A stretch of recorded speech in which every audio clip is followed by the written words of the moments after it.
muchas gracias, muy buenos días a todos ustedes. Muchas gracias por su valiosa presencia. En esta oportunidad, como menciona acá el compañero, voy a exponer esta ponencia titulada Fomento de la autonomía en los procesos de aprendizaje como aportes para la paz. Mi nombre es Manuel Calvache, soy egresado de la maestría en docencia universitaria de aquí de la Facultad de Educación y mi profesión es arquitecto y soy docente de la cátedra de la Universidad de CESMA. Gracias. Bueno, ¿qué vamos a ver rápidamente? Vamos a ver el problema, o sea, el problema que está actualmente, que no nos permite tener precisamente esa paz, aportar a la paz desde las aulas, ¿sí? Vamos a ver cuál va a ser ese problema. Vamos a ver algo de teoría corta, un caso de estudio que realicé en la Universidad de Nariño con respecto a la temática, la metodología, qué metodología se utilizó, los resultados y finalmente unas recomendaciones. Siguiente, por favor, ustedes. Bueno, ¿cuál es el problema? Resulta que ustedes saben que la pedagogía tradicional ha resistido los embates del tiempo. Pues la pedagogía tradicional, precisamente esa pedagogía que es de tipo vertical, donde están las posiciones de poder, ¿no es cierto? Por lo general, eso ha persistido, ¿no? Y de ahí, pues, nosotros que hemos querido con la teoría y con las diferentes investigaciones poder romper esos estructuralismos tan fuertes, esa educación vertical de dominación, ¿no? Digamos, este dominio que existe cohíbe de cierta manera la autonomía de los estudiantes en los procesos de aprendizaje, ¿sí? No tienen esa libertad a veces de proponer, siempre de alguna manera están con esa opresión o condicionados, y eso realmente no aporta para la paz, porque nosotros recordemos que la frase de cajón que dicen que la paz no es una firma, exacto, eso es verdad, la paz arranca desde el hogar, desde los corazones y por qué no también desde el aula, y una manera de promoverla es evitando esos conflictos y esas opresiones que podemos generar en los estudiantes con esa pedagogía vertical. La UNESCO precisamente propone una revolución, o sea, que seamos nosotros muy revolucionarios en las prácticas educativas, ¿sí? Propone hacer un vuelco, ser muy propositivos.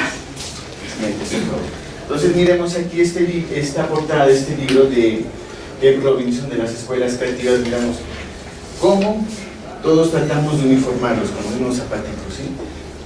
Y miramos que aquí está la variedad, o sea, la identidad de cada estudiante. Entonces, precisamente debemos apuntar a eso, apostar a esa identidad de cada ser, de cada individuo. Siguiente, por favor. Y como componentes teóricos para abordar esta problemática que se presenta en las aulas, pues miramos algunos enfoques curriculares. Como ustedes saben, está el técnico, el práctico, el crítico. El técnico es aquel enfoque curricular planteado por Tyler, el cual es transmisionista y propone esta educación vertical. Incluso hoy por hoy hay muchos autores que no lo sostienen, ¿no? Encontramos el enfoque práctico, ¿ya? De Chavo, el cual ya rompe ese estructuralismo tan fuerte y ya empieza a generar en las aulas que exista ya de alguna manera ese diálogo, esa reflexión, ese análisis, ¿sí? Entonces ya de alguna manera ya estamos rompiendo ese estructuralismo tan fuerte del enfoque técnico. Ya por ejemplo acá en el enfoque práctico ya se permite que el estudiante de cierta manera empiece a deliberar en el aula, ¿sí?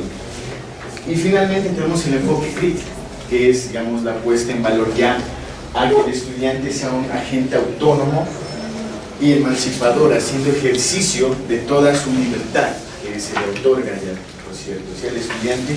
Y este enfoque crítico va a ser el referente con el cual se va a analizar la problemática en el contexto específico que les voy a indicar a continuación. Siguiente, por favor, gracias. Entonces, miren, aquí está nuestro amigo Pablo Freire, que es uno de los máximos representantes del enfoque crítico, y nos dijo que lucha por una educación que no nos enseñe, que nos enseña a pensar, en una educación que nos enseña a obedecer. Aquí estamos rompiendo esos estructuralismos. Él se preocupaba por la clase social predominante en el Brasil, la clase obrera, que veía que había en la educación esa opresión, ese dominio, digamos, los estudiantes se sentían constreñidos en la educación. Y algo similar también, como ustedes saben, pasó en Francia, ¿no? Con la Revolución del Mayo del 68 se quiso también hacer esa puesta en valor y liberarse para que el estudiante recobre su papel autónomo, ¿sí? Entonces aquí Paulo Freire pues, nos habla del aprendizaje dialógico, que ya es un diálogo, ya tanto el docente y el estudiante están en el mismo plano, ya no es horizontal, sino ya sería vertical, ¿no? El sistema educativo y la argumentación es lo principal, o sea, ya no son puestas, digamos, de poder, que yo tengo la razón por este sentido, no, sino ya son pretensiones de validez, y las pretensiones de validez tienen más valor porque vienen de la argumentación, de la reflexión de cada uno de los estudiantes, ¿sí? Ya no son pretensiones de poder, y estas pretensiones de poder involucran una violencia en el aula, una violencia que se justifica por un hecho pedagógico, y eso a veces casi que no lo detectamos y es algo muy común en la pedagogía tradicional. Vamos a ver un caso de estudio.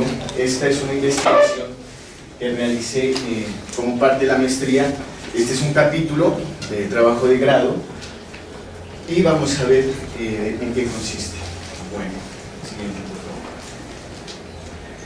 Entonces aquí, bajo esta concepción, en el contexto específico que es la Universidad de Nariño, el programa de arquitectura, donde yo precisamente me formé, soy egresado, me hago la pregunta, o sea, ¿qué enfoques curriculares, ¿sí?, se presentan en el programa de arquitectura de la Universidad de Nariño? Entonces, el objetivo de esta pregunta de investigación es precisamente indagar los enfoques curriculares que se presentan en el programa de arquitectura. Así vamos a ver si es el técnico, si es el crítico, si es el práctico. Entonces, obviamente, o sea, el factor deliberativo, el factor creativo es muy importante en todas las áreas, pero especialmente en la arquitectura. ¿Por qué? Porque la arquitectura no es una, digamos, una ciencia exacta, es como una ingeniería civil, de pronto las matemáticas están establecidas, acá hace parte del arte. Y miren, por ejemplo, aquí esta propuesta, que es un centro de investigaciones en Indemar, ¿sí?, en la costa atlántica. Digamos que hubo un concurso con los mismos parámetros, las mismas áreas, los mismos programas arquitectónicos, y miren estas propuestas tan distintas, y son las mismas connotaciones del concurso. Entonces, esto incluye que en la educación que no cabe por ningún motivo el aprendizaje transmisionista o el aprendizaje vertical. Siguiente, por favor. Gracias. Entonces, ¿qué metodología nosotros empleamos para hacer este objetivo? Se utilizó pues solamente el paradigma cualitativo, porque el paradigma cualitativo permite precisamente estudiar las realidades subjetivas.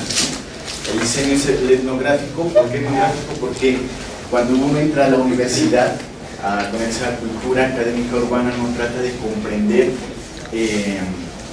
su manera de pensar, su manera de sentir sobre un tema específico, en este caso las pedagogías desde los enfoques curriculares, o sea, ellos cómo sienten, cómo ya en sus clases, cómo se dirigen, cuál es su postura frente al alumno. Eso fue lo que se indagó, ¿correcto? Entonces se trata de estudiar una cultura académica universitaria. Y el enfoque es el hermenéutico, ¿sí? El enfoque hermenéutico precisamente permite interpretar el modo de pensar de la población de estudio.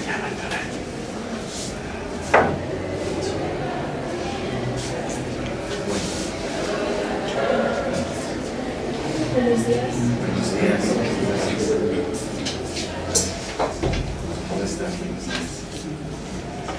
Bueno, entonces estamos mencionando el diseño metodológico, la etnografía. Entonces precisamente el diseño hermenéutico va a permitir tener ese acceso, ¿no?, a la población de estudio, le permite interpretar, porque la hermenéutica sabemos que es el arte de la interpretación, ¿no?, y es el enfoque adecuado precisamente para comprender una realidad social, como es el caso de los docentes y estudiantes del programa de arquitectura, ¿no?, en este caso el contexto de la Universidad de Nariño. Entonces, para la muestra se investigaron 8 docentes, ¿sí?, 5 estudiantes de sexto semestre, 20 de octavo y 3 estudiantes de trabajo de grado, décimo semestre, porque los semestres superiores, digamos, tienen un poco más de vivencia, ¿no?, lo que ocurrió en la facultad. Entonces ese es el criterio de elegir pues a estos semestres, a nuestros estudiantes. Y como técnica se utilizó la entrevista a docentes, grupo focal en estudiantes y el análisis documental, porque tenemos que saber qué ocurre, ¿no?, qué nos dicen los documentos institucionales con respecto a los enfoques curriculares. Bien. Bueno, ¿cómo se validó el instrumento? O sea, en este caso, que es el cuestionario de preguntas exploratorias a través del pilotaje, ¿no? Ustedes saben que hay muchas formas de validar un instrumento, puede ser con la visión de expertos, pero en este caso el pilotaje fue muy, digamos, rico en el sentido de que permite aproximarse y familiarizarse ya con la población de estudio, en este caso, ¿sí? Permite esa aproximación y hacer ajustes en el sitio, ¿sí? Entonces ya esa es una gran, digamos, riqueza en el instrumento, en la validación, los procesos de validación. La sistematización, las respuestas se sistematizan a través de categorías y subcategorías, ¿sí? Y para el análisis de la información se utilizó la triangulación, que es donde cruzamos las proposiciones o las respuestas de los estudiantes y los docentes y los cruzamos con la teoría para generar unas recomendaciones. Bien. Bueno, entonces veamos qué nos respondieron los docentes con respecto a los enfoques curriculares. Entonces tratábamos de indagar si realmente tienen en cuenta la autonomía de los estudiantes en los procesos creativos. Entonces un docente me dijo, en cuanto a los criterios, es una respuesta, ¿no? Si es en la asignatura de taller de arquitectura, por supuesto, para poder evaluar se parte de la postura de los estudiantes, solo que deben ser coherentes, porque si no es coherente bajo una mirada estandarizada no hay nada que hacer. Entonces vamos a analizar esta respuesta. Aquí ya habla de estandarizar, y eso ya va a traer de hecho un conflicto con el estudiante, porque va a tratar de involucrar unos cánones y estamos dejando de lado la educación, digamos, crítica, donde el estudiante va a fomentar su autonomía. Entonces aquí ya hay un pequeño, digamos, una evidencia de que no es, digamos, el estudiante autónomo en este sentido. Siguiente. Vamos a ver qué nos dijeron los estudiantes. Dijeron, aquí se califica de acuerdo al gusto y la expectativa del docente. Yo creo que la academia no está para gusto, sino para formar, porque es difícil dentro de la academia hacer algo para que le guste al profesor.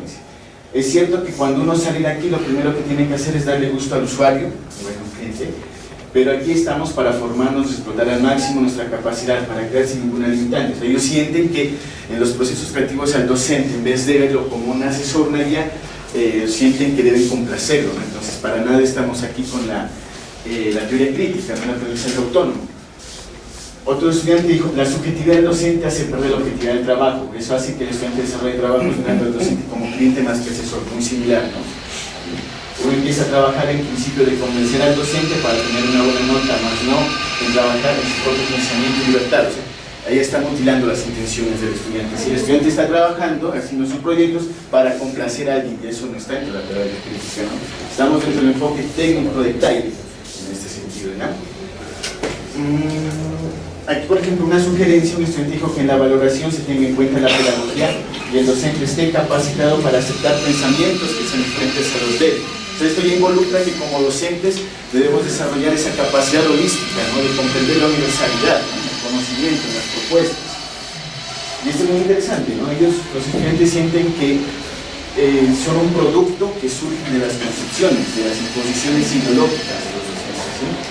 Y acá nos dice que hay casos, un estudiante, en que el docente quiere que los proyectos sean iguales, dice como si fueran del mismo papá, ¿sí? O sea, de acá está diciendo, que sean uniformados, que tengan el sello personal. Y eso es gravísimo, estamos atentando con la autonomía del estudiante.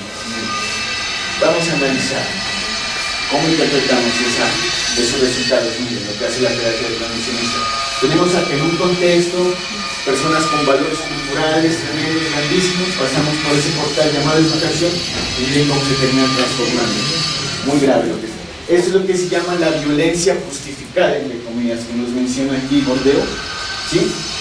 Que es un acto de violencia que está ocurriendo en el aula, pero realmente se lo está justificando con actos pedagógicos, ¿sí? Siguiente, por favor. Esta imagen me encanta, ¿no? Esta es la banda musical Pink Floyd, que ustedes conocen, sí, aquí está el aprendizaje transmisionista, ¿sí? Donde el docente quiere formar un producto, la educación bancaria, yo deposito en ti unos conocimientos y luego los saco, ¿sí? Entonces, eso realmente no está estimulando el aprendizaje crítico. Y esta acá es unas imágenes que los estudiantes precisamente de la UCEF han aportado mucho, ¿sí? En su visión. Miren qué interesante esa imagen, cómo este arbolito, miren, va con sus propias características, con su esencia, y miren, con ese sistema que se llama educación tratan de informarlo, ¿sí? Entonces, eso es realmente lo que está ocurriendo. Y en cuanto al análisis documental, lo que nos dice el PEP, el proyecto del programa, es que tiene un enfoque crítico del currículo, pero realmente no es coherente con la práctica. ¿Sí? Eso se asemeja, digamos, a un árbol defectuoso, por decirlo así. Miramos que en sus nutrientes, es el proyecto educativo institucional, se habla de la teoría crítica, se habla del humanismo, pero a medida que los documentos que surgen de este PEI, por ejemplo el Estatuto Estudiantil, ya empieza a dejar de lado, ¿no? Ya no es tan fuerte en la concepción crítica, ¿sí? Y cuando volvemos al PEP, al proyecto del programa, que se fundamenta en el proyecto educativo institucional, ya menos, ¿no? O sea, cada vez se va perdiendo. Y finalmente, que son los frutos, el aprendizaje ya no se va a dar, digamos, porque el PEP precisamente va perdiendo, ¿sí? Debemos de recuperar la esencia que está en el PEI, ¿sí? Se va difuminando, entonces no va a dar buenos frutos realmente, ¿sí? ¿Qué se recomienda? Bueno, ante la anterior situación, es necesario fortalecer el aprendizaje dialógico, aceptando las diferencias y conflictos. ¿Sí? O sea, nosotros como docentes debemos tener esa capacidad de aceptar esas diferencias, ¿sí? Para precisamente aportarle a la paz desde el aula. A veces eso nos cuesta, pero es una competencia muy importante, precisamente para que haya ese aprendizaje dialógico, esa comunión, por decirlo así, entre docentes y estudiantes, ¿sí?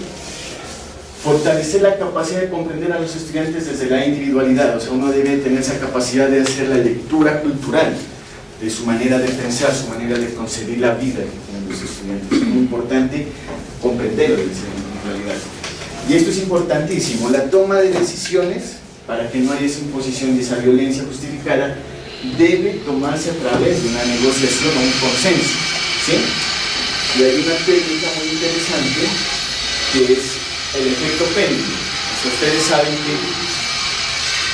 es un juego de tensión. Por decir algo, el estudiante, o sea, queremos llegar a un conocimiento importante, un conocimiento que es el ideal. Entonces, cuando el estudiante tiene alguna idea, ¿me permite eso, por favor? Gracias. Cuando los estudiantes, digamos, este es el punto cero, ¿sí? Al que queremos llegar, lo ideal, pero entonces ya tiene un juego de tensiones. El estudiante tiene una idea, tensión a este lado, ¿no es cierto? Perdón, ya se lo dañé. Ahora se lo dañé. Tensión a este lado, ¿sí?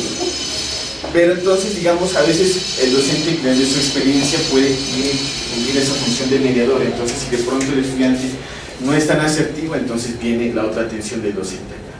Entonces, el estudiante, con base a eso, va a reflexionar, va a generar otra tensión acá.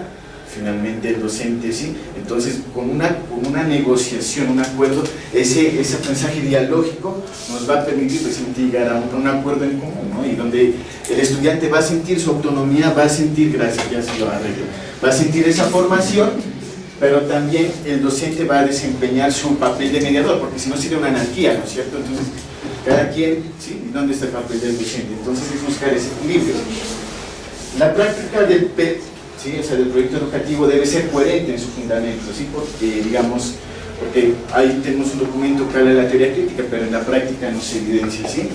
Bien. Y finalmente debemos fomentar la paz desde el aula de clase a través de la pedagogía crítica, ¿sí? Para evitar esa violencia, ese conflicto, esa opresión que pueden sentir los estudiantes, librándolo precisamente en esa opresión al estudiante. La paz comienza con una sonrisa. Muchísimas gracias. Bien.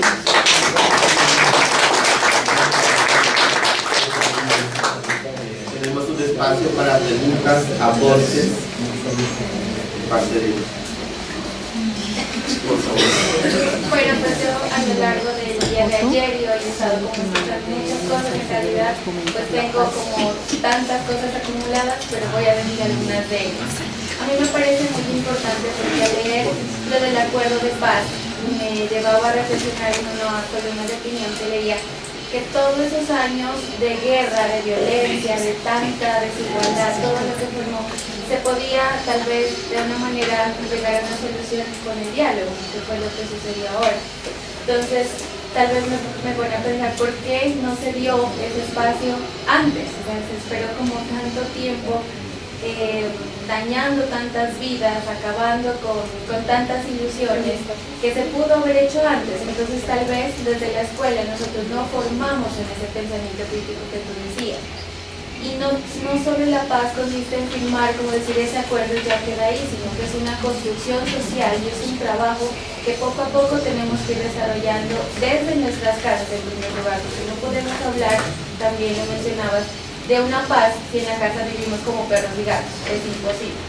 Ahora bien, si ya trasciende de la familia, en la escuela, la imposición del docente juega un papel pues determinante en la formación del estudiante, ¿no? Porque si llegamos a agredir de cierta manera, no tanto directamente, puede ser, sino indirectamente, estamos ya trastocando la idea de educación.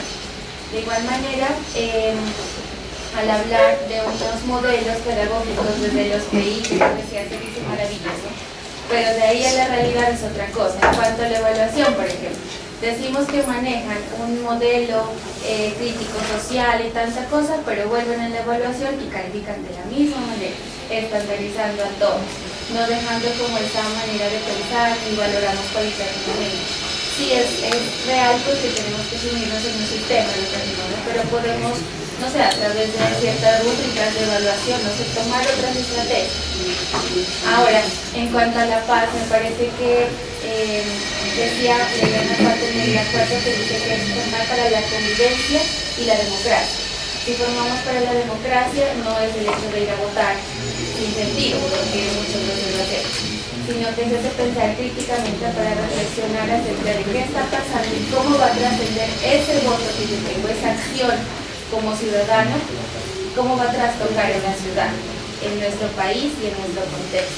Pues me parece que desde ahí nosotros tenemos un reto muy grande en realidad, porque es salirnos de todo ese contexto que estamos reprimidos, pero no es algo imposible. O sea, desde que formamos como una semillita, esa semillita va a ir trascendiendo más y más y vamos a poder acercarnos. Tal vez no lo miremos inmediatamente, pero sí lo vamos a ver en el transcurso de la vida. Excelente, sí. Y de hecho, ahí tenemos la corriente crítica y la premisa ideológica para fortalecernos. Excelente. Gracias por la reflexión. ¿Usted iba a comentar algo? Sí, yo iba a comentar que con Mireya, hicimos Mireya Uzcategui, tenemos una investigación sobre las relaciones entre currículos teóricos y prácticos en programas de la Universidad de Nariño, y un poco lo que tú has hecho, digamos, es hacer una comparación entre currículos teóricos, en este caso el PI, y la praxis curricular, vista a través de las entrevistas que se han realizado con las encuestas o entrevistas realizadas a estudiantes. Bueno, la duda que yo tengo es si la muestra que tú indicaste allí, por el número de profesores y docentes, podría considerarse suficiente desde el punto de vista, digamos, de la posibilidad de generalizar esas conclusiones. Porque yo tenía entendido que uno de los programas C, que con mayor enfoque crítico, fue justamente arquitectura, por el proceso en que se hizo. Pero claro, de formular el proyecto, el programa de arquitectura, con unos docentes, con un equipo, con el tiempo ha ido cambiando, pues estamos en una práctica curricular, al menos por la respuesta del docente, muy cercana al currículum técnico. Entonces, mi duda solamente es, ¿la muestra era suficiente? No, doctora Isabel. Sí. No, qué gusto conocerla. De hecho, le agradezco mucho por su publicación excelente. Realmente ha respaldado el marco teórico de esta investigación, el documento Teoría y Universidad. Muy bueno, es tremendamente recomendada la publicación. Aprovecho esta oportunidad, Teoría y Universidad, excelente. Nos explica de una manera muy clara y concreta los enfoques curriculares y hay cuadros comparativos. Fantástica la publicación, qué gusto. Me siento afortunado de estar presente aquí. Bueno, a ver, resulta que el programa, los docentes, a ver, el núcleo temático, o sea, el eje, la columna vertebral de la carrera de arquitectura es la materia proyecto, como se llama en CESBA, o taller de arquitectura en la universidad. ¿Sí? Ese es el eje, sobre esa materia convergen las demás. ¿Sí? Entonces la muestra se tomó con base a ese punto álgido, ese núcleo temático, ¿no? Pues a mí no me interesaba tanto ver de técnicas, de historia, no, sino de proyecto o de taller de arquitectura. ¿Sí? Y realmente los docentes son muy, digamos, son únicamente 11 docentes en el momento de la investigación y el peso, ¿no? Entonces prácticamente se estudió el 80 o el 90% de la población de los docentes que dan esa asignatura, porque si yo hacía de la planta, pues me quise concentrar ahí, por uno de los criterios. Y en cuanto a los estudiantes de los semestres superiores, fueron los criterios, como lo mencioné, porque de pronto preguntarle a un estudiante de los semestres iniciales no va a tener toda la experiencia que de pronto tienen los de décimo, aunque de hecho la pueden tener, ¿no? Pero pues decidí concentrarme en los semestres superiores, ¿no? Precisamente por pues, el bagaje, las y se decidió tomar, digamos, aproximadamente son 16 estudiantes por semestre, ¿sí? Entonces grupos focales de 12, entonces una muestra que pues, considero que fue representativa, la población es muy específica, precisamente por el núcleo de taller. Y por último, ¿socializaste, lo conocieron este resultado de investigación en el programa? Bueno, estoy todavía en ese proceso, ¿no? Ahorita se está afinando este tema y precisamente hay un punto muy importante de la parte humanista también, es otro capítulo, entonces sí, no, en este momento estamos todavía Bueno, que se conozca. en punto. Muchas gracias. Gracias, doctora, muy amable. Bueno, buenos días. Buenos días. Mi nombre es Nicolás Córdoba, yo soy egresado de la UCESMAC del programa de licenciatura en Educación Física y pues mucho gusto conocerlo, profesor. Y le iba a hacer una pregunta como un caso hipotético que le quisiera plantear dentro de su facultad de arquitectura.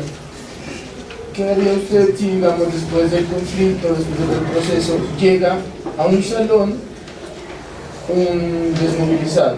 Y en su mismo salón usted tiene un estudiante que digamos que perdió un familiar por culpa del conflicto.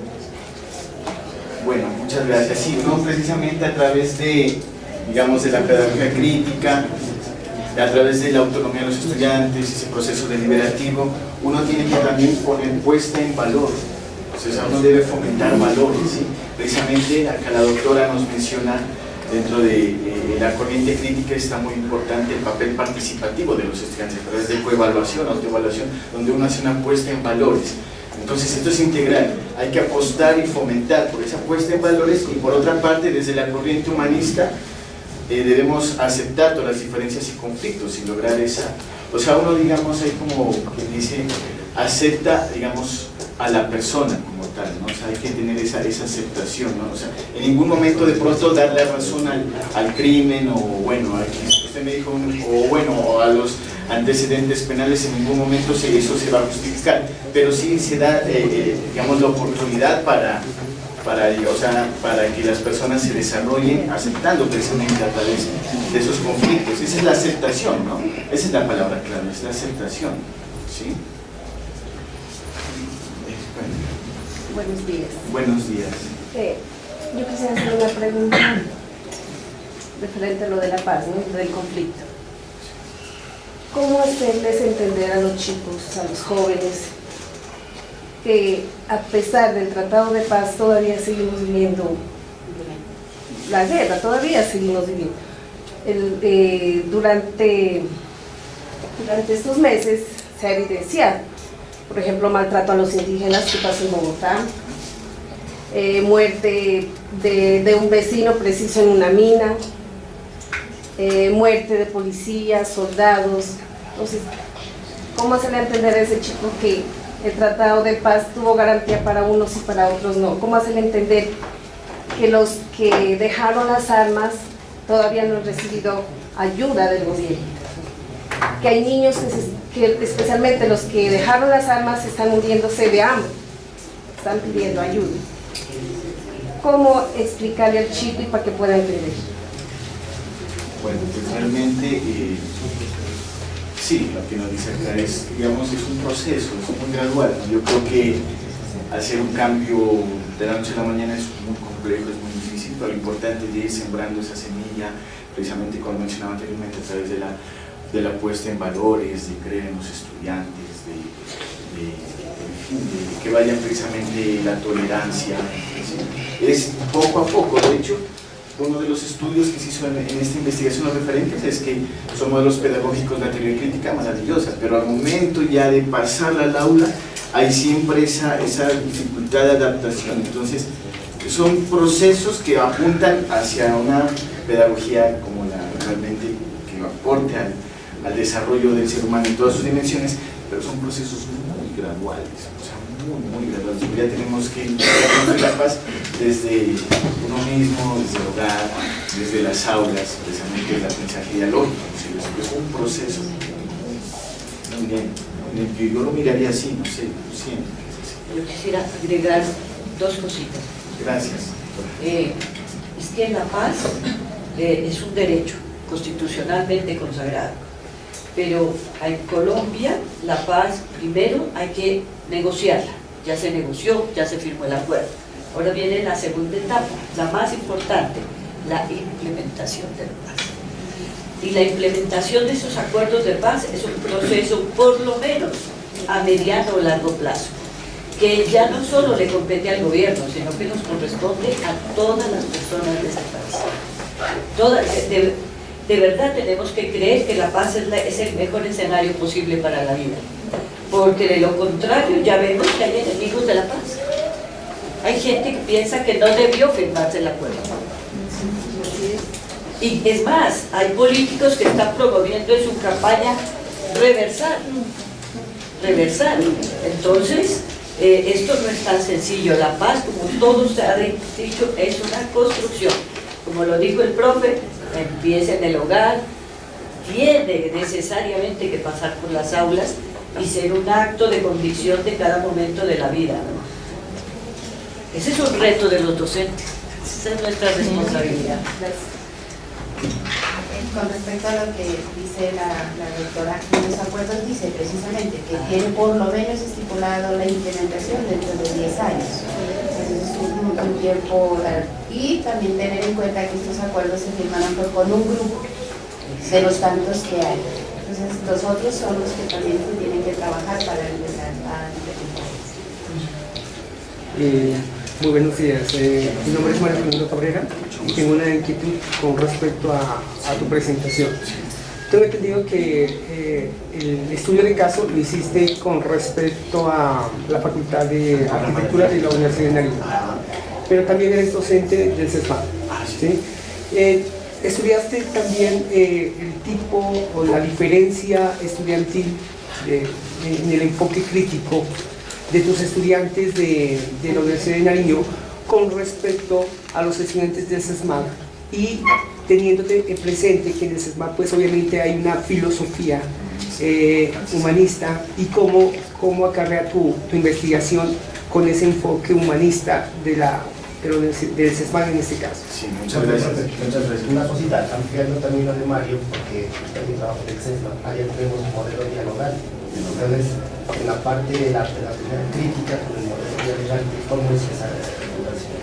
Bueno, muchas gracias. Bueno, uno cuando uno arranca con una investigación hay que delimitar la población, el contexto, en este caso pues a un era docente del egresado de arquitectura. Entonces quise hacer la investigación pues en el contexto que pues egresé, ¿no es cierto? Sin embargo, ya en etapas posteriores me encantaría ya ampliar la investigación, ya hacer una investigación ya en el CESMAD para articular ambos, ¿no? Ya digamos sería como la segunda fase de la investigación, ¿no? Empezar a cruzar cómo se da en la Universidad de Nariño, cómo se da en el CESMAD, ¿no? Empezar a triangular, sería muy rico esa investigación. De hecho lo pienso hacer más adelante. Y en cuanto a la estructuración de la parte dialogante, la parte crítica,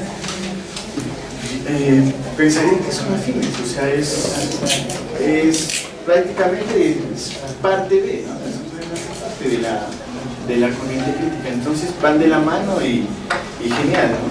Lo que me encanta de la Universidad del CESMAD es el enfoque, digamos, la filosofía franciscana, que habla de los valores, del humanismo, ¿no? Entonces el reto digamos, de los docentes del CEPAC, es cómo llevar ese humanismo, todo lo que está en el PEI, el proyecto educativo institucional, todo mucho humanismo, llevarlo a las aulas, ¿no? Implica un reto, unas competencias, y sí, en verdad vale la pena profundizar y hacer unas investigaciones en el contexto. Sí, no, muchas gracias. No, gracias. Gracias.